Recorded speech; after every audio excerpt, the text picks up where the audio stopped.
In this episode, we're going to shift the monitoring and protection conversation from the network to the device itself, because many attacks succeed or fail based on what happens on endpoints. An endpoint is typically a workstation, laptop, or server, and it's the place where users log in, applications run, and sensitive data often gets accessed or processed. Network tools can see traffic patterns, but endpoints can see intent, because the endpoint knows which process started a connection, which user account launched it, and what files or settings were touched. That's why endpoint security devices are such an important part of modern defense, especially in environments where encryption limits what network sensors can inspect. We're going to make 4 concepts feel clear and distinct: endpoint firewalls, host intrusion detection systems, host intrusion prevention systems, and the practical use cases where each helps most. The aim is to give you a sturdy mental model, so you can understand why organizations layer these tools and what problems they are and are not designed to solve. A useful starting point is to recognize that an endpoint firewall is not the same thing as a network firewall, even though the word firewall appears in both. A network firewall sits at a boundary between zones and controls traffic between groups of systems, while an endpoint firewall lives on the endpoint itself and controls traffic into and out of that specific device. The endpoint firewall can decide which inbound connections are allowed to reach the device and which outbound connections the device is allowed to initiate, often with more context than a network firewall can see. For example, an endpoint firewall might be able to restrict inbound access to a service only when the device is on a trusted network, or it might allow certain traffic only for certain applications. This local control is valuable because it does not depend entirely on network placement, and it can protect devices even when they are off the corporate network, such as when a laptop is on home Wi-Fi. From a beginner perspective, the endpoint firewall is like the lock on the door of a single apartment, while the network firewall is like the gate at the entrance to the whole building. Endpoint firewall use cases become clearer when you think about how devices move and how networks change. A laptop might be on a well-protected corporate network one day and on a public network the next day, and relying only on boundary controls assumes the boundary is always present and always in the right place. The endpoint firewall provides a consistent layer of control that moves with the device, which matters for remote work and travel. It can also help enforce segmentation at a smaller scale, because even if the network is flat or has gaps, the endpoint firewall can still block unnecessary inbound connections from neighboring devices. That can reduce lateral movement opportunities, because attackers often scan internal networks looking for reachable services on workstations and servers. If endpoints do not accept inbound connections they do not truly need, scanning becomes less fruitful. In that sense, endpoint firewalls contribute to intrusion resistance by reducing the number of doors on each device. Now let's introduce Host Intrusion Detection System, HIDS, which focuses on detecting suspicious activity on the endpoint rather than primarily filtering network connections. HIDS collects signals from within the host, such as log events, file changes, process creation, configuration changes, and sometimes integrity checks that compare important files against known good versions. The key idea is that the host can observe activities that are invisible on the network, such as a new service being created, a privileged command being executed, or a sensitive registry or configuration change. HIDS typically generates alerts when it sees patterns that suggest compromise or policy violation, but it does not usually block the activity by itself. It is more like a security camera inside the device, capturing evidence and raising alarms. This can be extremely valuable for detection and investigation because the host sees the footsteps, not just the shadows on the wall. Host Intrusion Prevention System, HIPS, is closely related, but the difference is that prevention aims to stop or constrain activity in real time rather than only alerting. HIPS can block certain behaviors, prevent the execution of known malicious patterns, or restrict sensitive actions like modifying key system areas. Because it can interfere with what a system is trying to do, it can reduce risk dramatically when tuned well, but it also carries operational risk, because blocking legitimate actions can disrupt normal work. This is similar to the difference between network intrusion detection and network intrusion prevention, but applied at the host. The host perspective can make prevention more precise because it has richer context, such as which program is performing an action and whether that program is trusted. Even so, the tuning challenge remains, because normal endpoints do many complex things, and overly aggressive prevention can generate support tickets and workarounds. Beginners should remember that prevention is powerful, but power must be managed carefully so it doesn't become self-inflicted damage.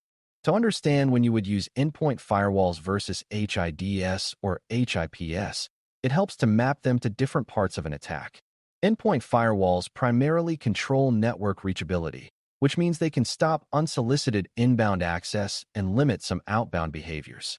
HIDS focuses on observing suspicious activity and producing evidence, which helps you detect and investigate attacks that have already gained some foothold.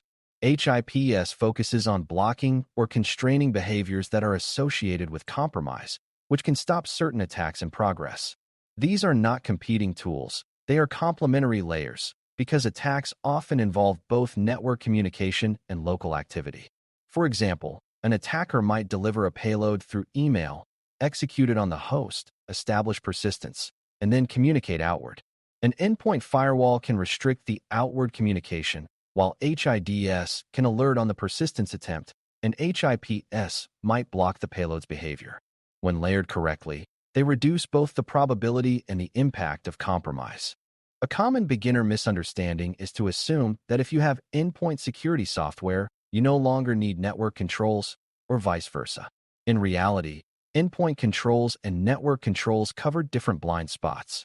The network can observe relationships between systems and enforce boundaries, which is hard for endpoints to coordinate on their own. Endpoints can observe local process and user context, which the network usually cannot see, especially when traffic is encrypted. Attackers also try to evade one layer by relying on the other, such as using legitimate remote management tools that look normal on the network but produce suspicious process activity on the host. Conversely, an attacker might use a compromised host to communicate over a loud web traffic, which can look normal on the network but might be unusual when you see which process initiated it. Layering is how you avoid being dependent on a single perspective. If you treat any one layer as the whole solution, you create coverage gaps that attackers can exploit. Endpoint firewalls have practical limits too, and understanding them helps you avoid overconfidence. An endpoint firewall can restrict network traffic, but it cannot fix weak local authentication or prevent a user from being tricked into running something malicious. It also may not stop traffic that is already permitted by policy, especially if policy is broad for convenience. If you allow all outbound web traffic, malware can often use that path, unless you add more specific application-based restrictions. Endpoint firewalls also rely on correct configuration and management, because if users can disable them or if policies are inconsistent across devices, attackers can target the weakest endpoint. From a beginner standpoint, think of the endpoint firewall as a valuable control for reducing unnecessary reachability, not as a guarantee that no malicious traffic can occur. The more precise the policy, the more it contributes to real security, but precision requires careful management. HIDS and HIPS also have limits that are important to understand.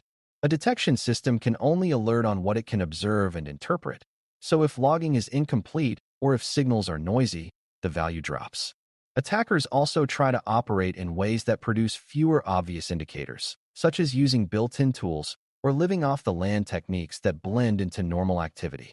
Prevention systems can stop known behaviors, but attackers can sometimes adapt by changing their methods or by using legitimate tools in ways that are difficult to classify as malicious. There is also the challenge of false positives, where benign behavior triggers an alert or a block, which can cause users and administrators to distrust or disable the system. This is why tuning and usability matters so much, because endpoint security must function on thousands of diverse devices without paralyzing work. The goal is not perfect detection or perfect prevention. It is reducing risk while maintaining reliable operations. Good endpoint security balances aggressiveness with stability. A strong use case for endpoint firewalls is reducing lateral movement by limiting which devices can talk to which services locally. Many workstations do not need to accept inbound connections from other workstations, so blocking those inbound pathways removes a class of internal scanning and exploitation. For servers, endpoint firewall rules can be used to restrict management access to specific management networks or jump hosts, which supports the management patterns we discussed earlier. A strong use case for HIDS is visibility into suspicious changes, such as new startup programs, unexpected scheduled tasks, changes to security settings, or repeated authentication failures. A strong use case for HIPS is preventing certain dangerous actions, such as blocking known exploit behavior or restricting unauthorized changes to critical system areas. These use cases share a theme. They reduce the attacker's ability to move, persist, and operate quietly. The better your endpoint controls align with these goals, the more they complement network defenses. Endpoint security is also central to incident response because the endpoint is often where you can confirm what actually happened. Network logs might suggest that a system communicated with a suspicious destination, but endpoint logs can reveal whether a malicious process initiated that communication and what else it did before and after. Endpoint tools can also provide forensic clues like which user account ran a process and which files were created or modified. Even without diving into hands-on tooling, you can understand why this matters. Security investigations are story-building, and endpoints provide the narrative details that network tools often cannot. Endpoint controls also can support containment decisions by allowing defenders to isolate a system, block certain behaviors, or collect additional evidence without immediately shutting everything down. The presence of good endpoint signals can reduce guesswork, which makes response faster and more confident. That speed matters because many attacks move quickly once attackers have a foothold.